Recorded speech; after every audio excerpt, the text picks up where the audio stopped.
eu estava falando então que ontem, enquanto eu estava fazendo o Paulo Figueiredo Show e falando sobre o recado que o Alexandre de Moraes tinha dado no Estadão, que depois repetiu no Globo, dizendo que eu seria julgado à revelia, ontem ele estava ao mesmo tempo no Supremo Tribunal Federal, no julgamento do inquérito do golpe, falando sobre mim, na verdade tendo um chilique a meu respeito, coitado de mim, e eu acho que a melhor forma de fazer isso é colocar o vídeo do Alexandre e assistir aqui com vocês. Quem vazou a carta aos comandantes, a carta golpista? O denunciado do Núcleo 5, que é do Núcleo de Desinformação também, que está com prisão preventiva decretada, está foragido do Brasil, e atenta contra a democracia do Brasil, sem ter coragem de viver no Brasil, Paulo Renato de Oliveira Figueiredo Filho, e que, na verdade, só tem influência nas Forças Armadas porque é neto do último presidente durante o tempo de golpe militar, o último presidente da República, João Batista Figueiredo. A Procuradoria ainda detalha que o acusado, Bernardo Romão, também enviou mensagem para o réu colaborador Mauro César Barbosa, informando exatamente isso, para assistir o programa Pingo nos Is da emissora Todo mundo assistiu, salientando que algumas pessoas lá seriam expostas junto com a carta. Detalhe ainda que o réu Mauro César Barbosa Cid afirmou que tinha conhecimento, o que corrobora exatamente o alinhamento da atuação da organização criminosa. Veja, checar com a fonte. Alinhamento é checar com a fonte. Descreve a denúncia. Para e passo o alinhamento entre Núcleo 1, representado pelo réu colaborador Mauro César Barbosa Cid, e o Núcleo 3, que hoje estamos analisando. E eu passo... Mas eu não sou Núcleo 5? Também as mensagens entre Correia Neto e Mauro Cid. A denúncia narra ainda que o denunciado no Núcleo 5, Paulo Renato de Oliveira Figueiredo Filho, durante a transmissão em 28 do 11, expôs os nomes dos militares. Ou seja, expôs, criticando o nome do comandante militar do Nordeste à época, general Richard Fernandes Nunes, que hoje é o chefe do Estado-Maior, o então... Peraí, um dos que eu critiquei, então, hoje é o chefe do Estado-Maior, né? Entendi. Um dos que eu disse que estava se colocando contra uma atitude contra você, virou chefe do Estado-Maior. E os demais? O comandante militar do Sudeste, que hoje é o comandante do Exército... Entendi. O outro virou comandante do Exército e eu disse que ia virar, né? Entendi. Mais Miguel Ribeiro Paiva, o então comandante militar do Sul, que já passou para a reserva, General Stumpf passou para a reserva, mas faltou um detalhe, né, Alexandre? Foi virar presidente da Polpex com um salário de mais de 100 mil reais. Stumpf, tendo afirmado que os 3 militares eram contrários a uma ação mais contundente nas Forças Armadas. Nós, ministro Flávio, nós chegamos a viver um absurdo tão grande no Brasil, que se normalizou que numa transmissão de um programa de televisão, Pingo nos Is, rádio e televisão, YouTube, na transmissão, se normalizou que um pseudo-jornalista foragido pudesse atacar generais, comandantes de região, dizendo que... Veja que coisa esquisita, né? Um jornalista, ou pseudo-jornalista, na época como é que eu podia estar foragido se eu não era nem processado, mas um jornalista criticando funcionário público. Mas que coisa absurda! Como é que pode normalizar uma coisa dessa, não é verdade? Daqui a pouco o jornalista vai querer criticar até ministro do Supremo Tribunal Federal. Isso realmente é um absurdo. Como é que se normaliza uma coisa dessas, meu Deus do céu? Né? Peraí, não tinha uma época que o pessoal reclamava que não podia falar mal dos militares. Eu não sei, eu nasci em 83, então não peguei bem essa época, mas eu ouvi falar na Globo que existiu uma época que os jornalistas reclamavam que não podiam falar mal dos militares, né? Eu não sei, eu acho até curioso que o neto do João Figueiredo viva isso. Mas teve uma época, não teve? Vocês no chat aqui me lembrem se teve uma época que não podia, que jornalista não podia falar mal de militar? Teve essa época? Não. Eu li na Globo, pode não ser verdade. E jogando parte da população contra eles, dizendo que eles deveriam dizendo a verdade, porque eles eram contrários a uma ação mais contundente das Forças Armadas. Mais contundente no quê? Contra você. Nós estávamos em guerra. Não, mas você não sei se... Eu sei que a Constituição do Xandaquistão é um pouquinho diferente, Alexandre, eu sei que é. Mas na época, quando a gente ainda estava debaixo da Constituição do Brasil, as Forças Armadas não eram só para guerra. Elas tinham lá garantia, assim, defesa da pátria, que você pode encarar como guerra, mas pode ser mais do que isso. O que tinha mais lá? Garantia da lei e da ordem, que estavam sendo violadas por você flagrantemente, e dos poderes constitucionais. Tinha isso lá, não fui eu que escrevi, não, viu, Alexandre? Foi o pessoal, eu não vou nem dizer que foi o pessoal constituinte, porque isso é um artigo que está lá atrás, desde a primeira Constituição depois do Império. Então, sei lá, né? Talvez seja isso que eu tivesse me referindo. Mais contundente para acabar com o Estado democrático de direito. Não, para restituir. Não há nenhuma dúvida aqui nessa sequência. Para restituir o Estado democrático de direito. Tanto que a acusação destaca exatamente isso, que Figueiredo Filho utilizou de sua posição de comunicador para pressionar e provocar a cooptação do alto comando. Comunicador não é a mesma coisa que jornalista, não? Ou é pseudo-comunicador? E devemos nos lembrar que aqueles oficiais generais que defenderam estão todos mamando na teta agora, como todos deveriam fazê-lo, eles foram atacados Constituição do Xandaquistão, pelas bolhas golpistas de redes sociais, seus familiares foram xingados, seus filhos, filhas, netos, netas, esposas, tudo dentro dessa organização criminosa.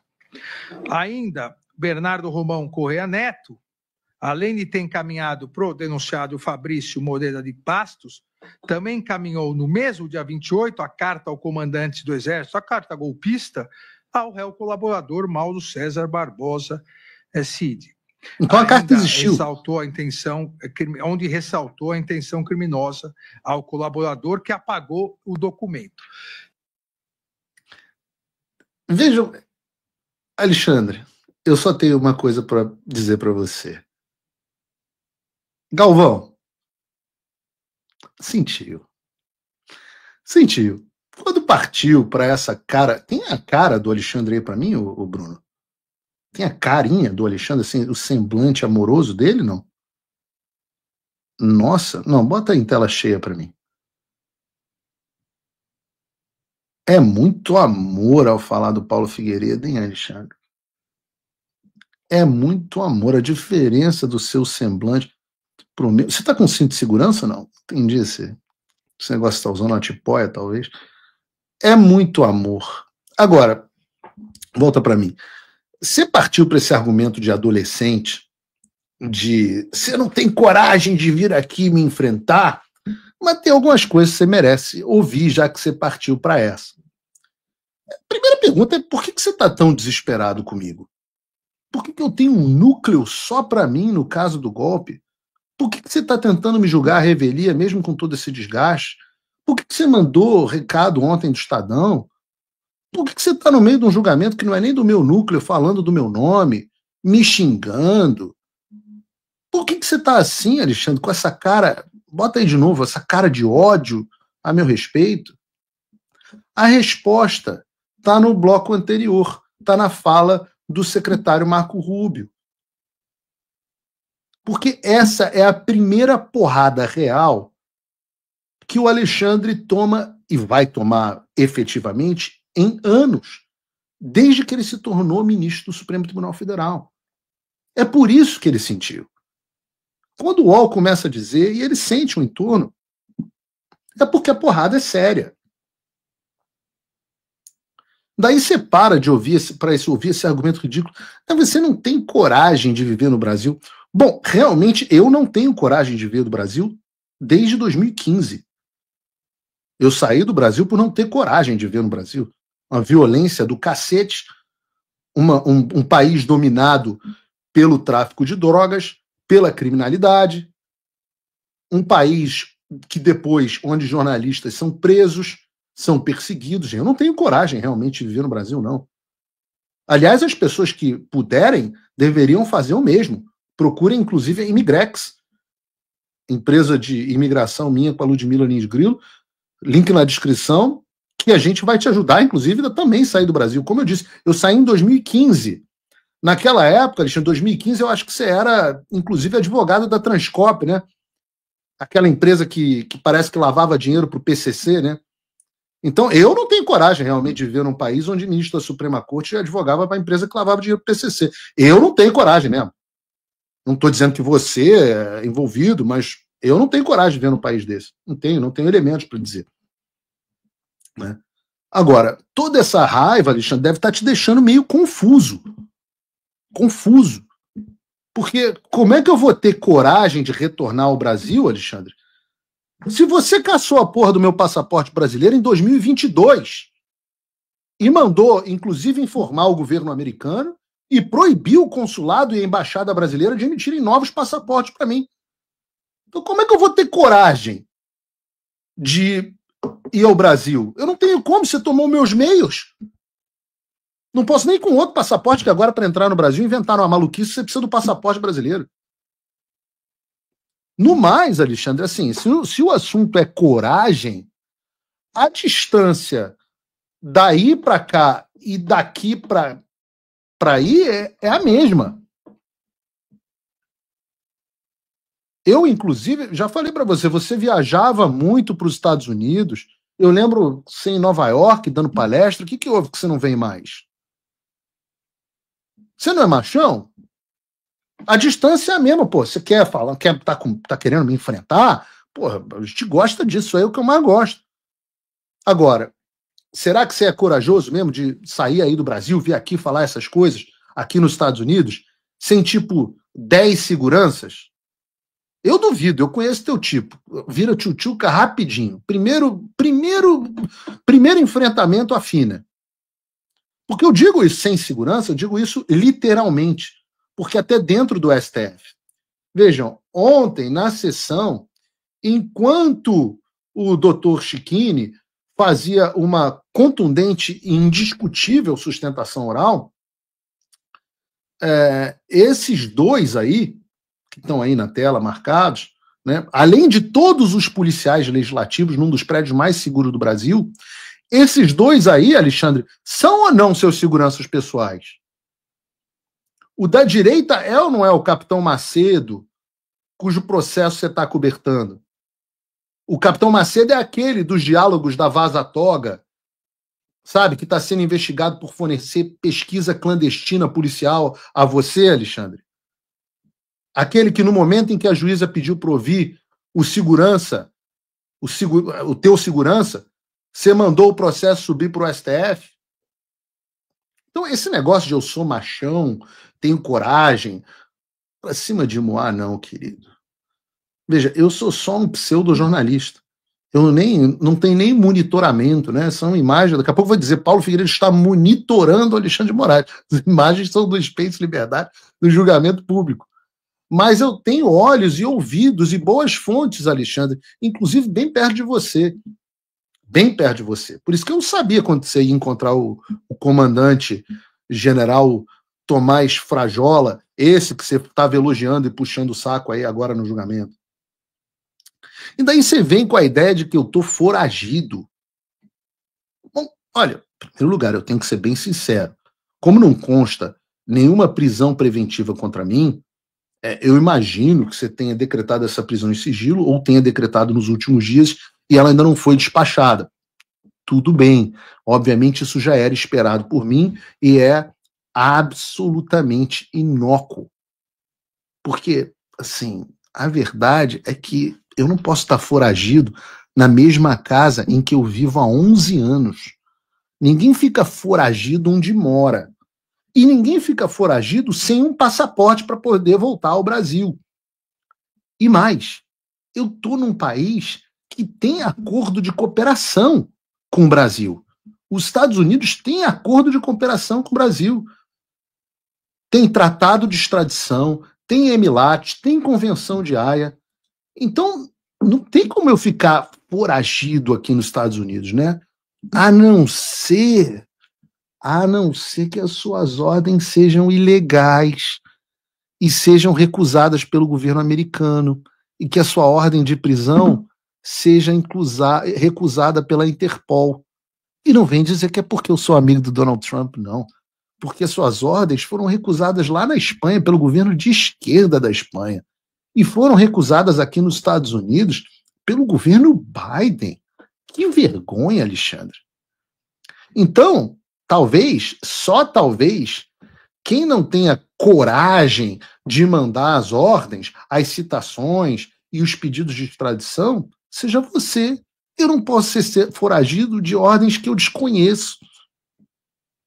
O nome de gente que fica cercada de segurança, de quem gosta de ficar no país onde é ditador, é basicamente aquele que aponta uma arma para a cabeça dos outros e posa de machão.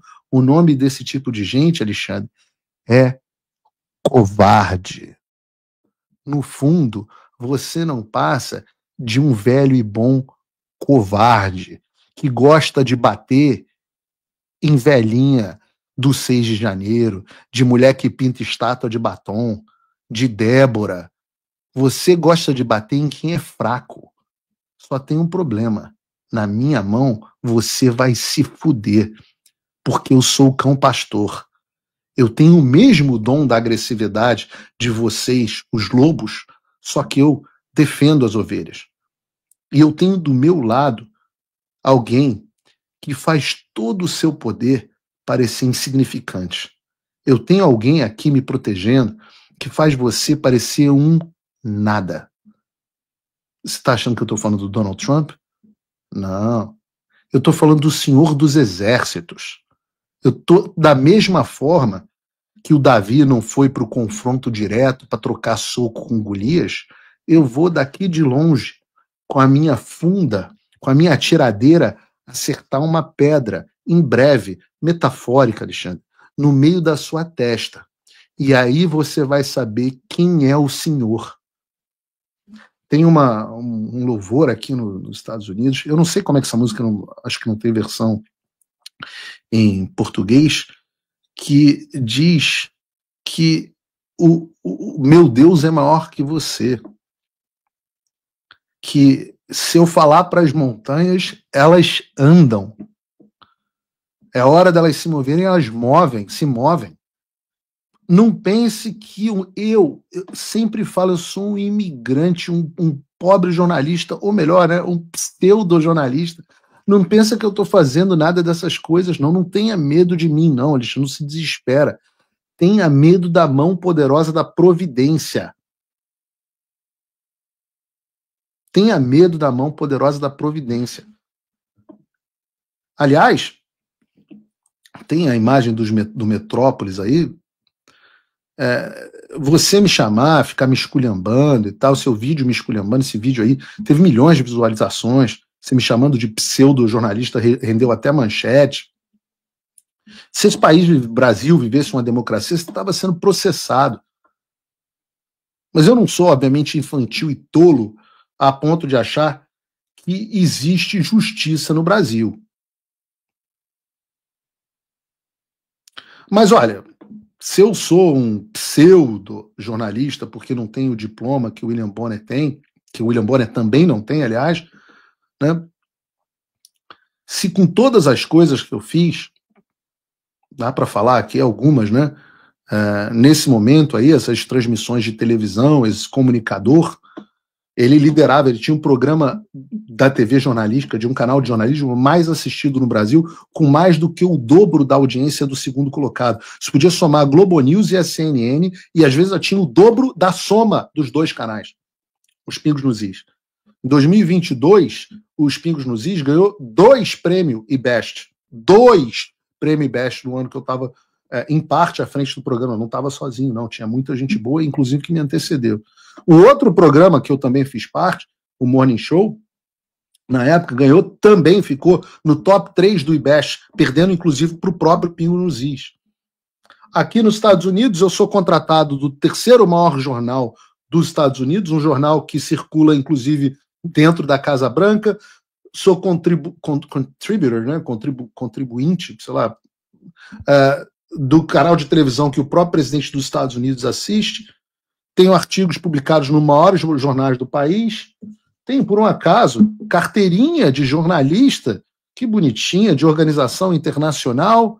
Tenho um dos maiores cursos de jornalismo do Brasil, com mais de 1.000 alunos. Uma coisa ou outra, né, sobre jornalismo. Eu acho, você também já chamou o Constantino de pseudo-jornalista. O Constantino ainda é um jornalista no Brasil com mais accomplishment, né, com mais sucesso e track record que eu. Aliás, um abraço para o Rodrigo, com quem eu tive o prazer de falar hoje de manhã, e me disse que está se recuperando bem. E que ninguém tira da nossa cabeça que você teve dedo na situação emocional dele, nesse câncer que se instalou no cara. Mas se eu, volto a dizer, né, com tudo isso, mesmo, aliás, fiz faculdade de jornalismo antes de ir para a faculdade de economia, mas se tudo isso eu sou um pseudo-jornalista, né, o William Bonner também não tem diploma de jornalismo, não, só para você saber. Né? No Brasil, como é que é? Se eu sou um pseudo-jornalista, no Brasil o juiz tem que prestar concurso. Né? Eu até sou contra esse modelo, mas juiz no Brasil tem que prestar concurso. Responde um negócio rapidinho aí, Alexandre. O pessoal pode me responder no chat também. Qual foi o concurso que você prestou, Alexandre? Qual foi o concurso que você prestou? Ah, não, prestou concurso? Não. Bom, então, na verdade, é você que é o pseudo-juiz. Esse trecho, onde ele diz, vejam que absurdo, vivemos um pseudo-jornalista criticando militares.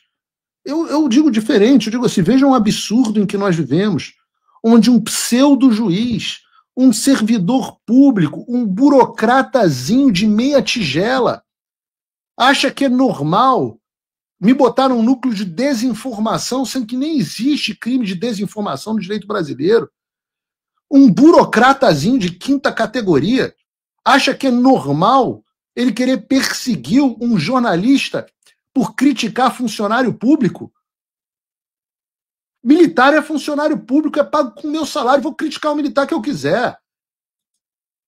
Deixa eu deixar claro isso, se não ficou para todos vocês, Alexandre, Tomás, Lula, todos vocês são pagos com o meu dinheiro.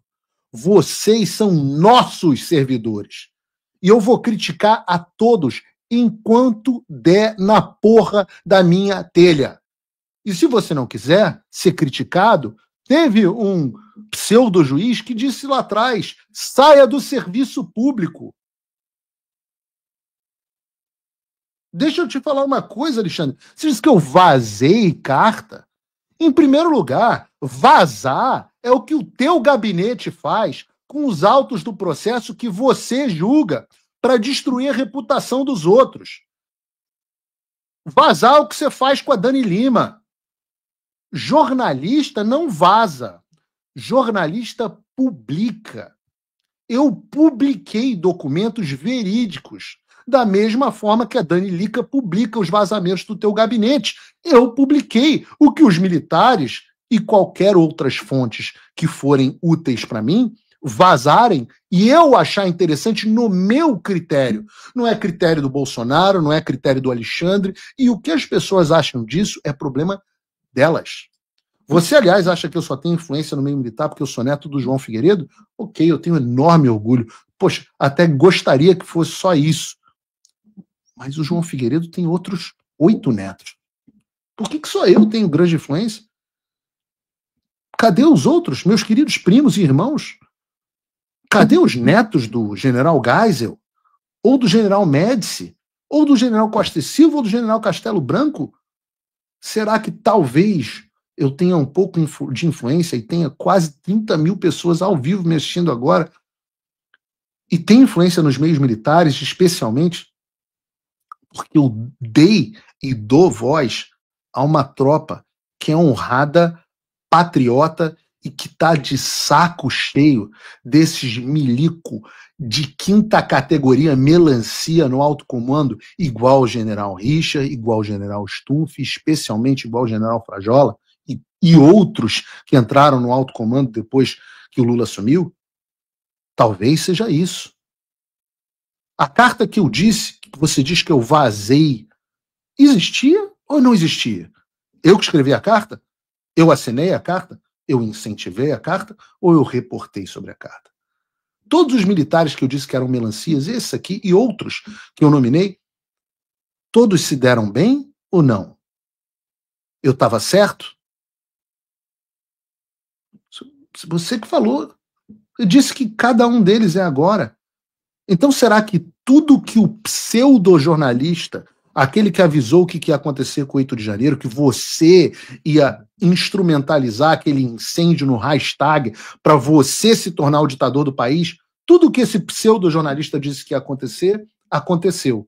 Agora, os jornalistas de verdade, tipo Dani Lima, disseram que era tudo mentira, etc, etc. E esses é que são jornalistas de verdade, né? Só no teu mundo bizarro de pseudo-juiz. Acho que está bem respondido, Alexandre. Você está com raiva de mim? Você se prepare que você vai ter muito mais raiva de mim nos próximos dias. Nas próximas semanas, talvez. Quem sabe menos. Você vai ter muito mais raiva de mim. E eu já disse, ontem eu ilustrei o Batman Dark Knight várias vezes, né? Tem um momento onde o Bruce Wayne pergunta para o Alfred: como é que vocês pegaram aquele bandido em Burma, né, na Birmânia, que vocês não conseguiam pegar de jeito nenhum? E o Alfred diz: a gente tacou fogo na floresta toda. Eu estou disposto a tacar fogo na floresta toda para te pegar. Vamos ver se vai ser necessário.